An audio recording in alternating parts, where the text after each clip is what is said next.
Alright, back again with another iteration of the Oswald Chaos.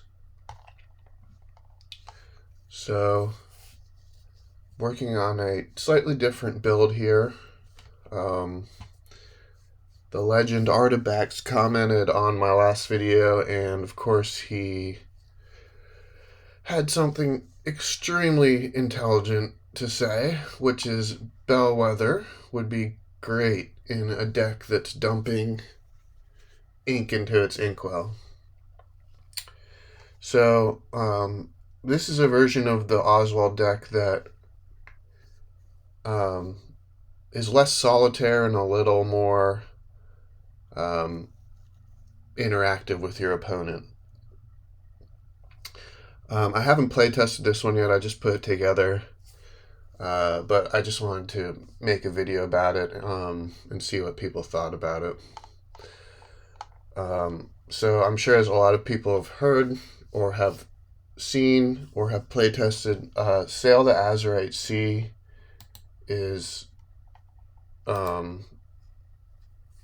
just an insane card. It replaces itself, and you ramp, and the ink comes in ready. So it's basically you get an ink back instantly.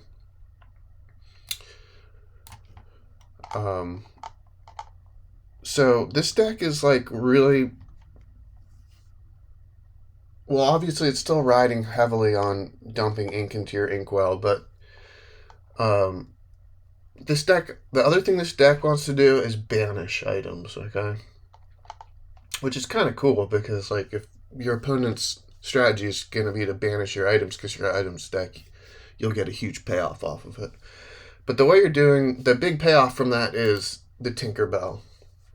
Very clever fairy. Whenever one of your items is banished, you may put this card into your inkwell face down and exerted, okay? So, of course, Hiram's going to fuel that engine, and pretty much most of these items, when you have the ability to banish them.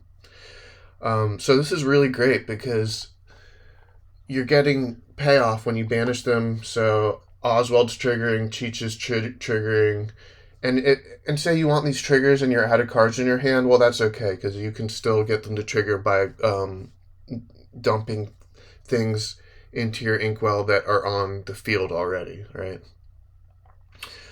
The other big thing this deck is trying to do is play off the bellwether strategy of just like not allowing your opponent to quest, and also kind of forcing them into situations where they have to swing at things.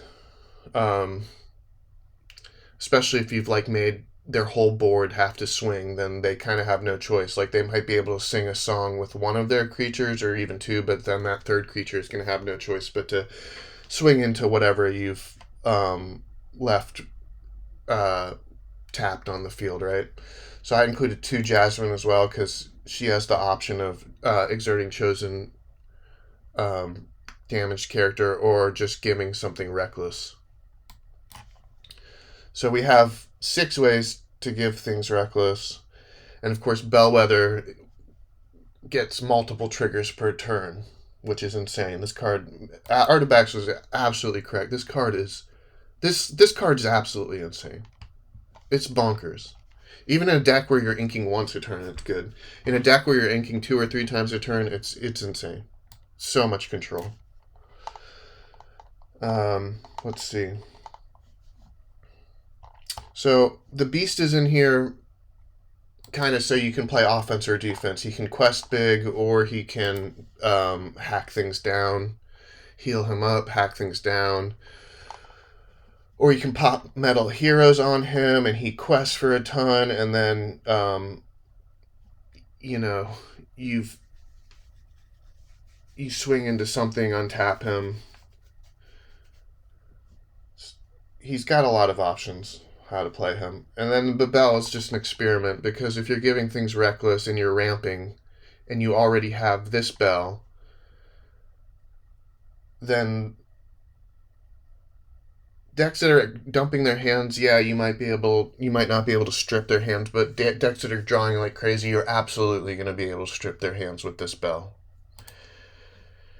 Whenever this character is challenged, the challenging character player discards all cards in their hand, so you better be ready to roast it with some ping or some red removal, or else it might strip your whole hand. What do you guys think? I'm going to playtest this in the next few days, and then I'll make a follow-up video, and maybe I'll try to make record some gameplay or something.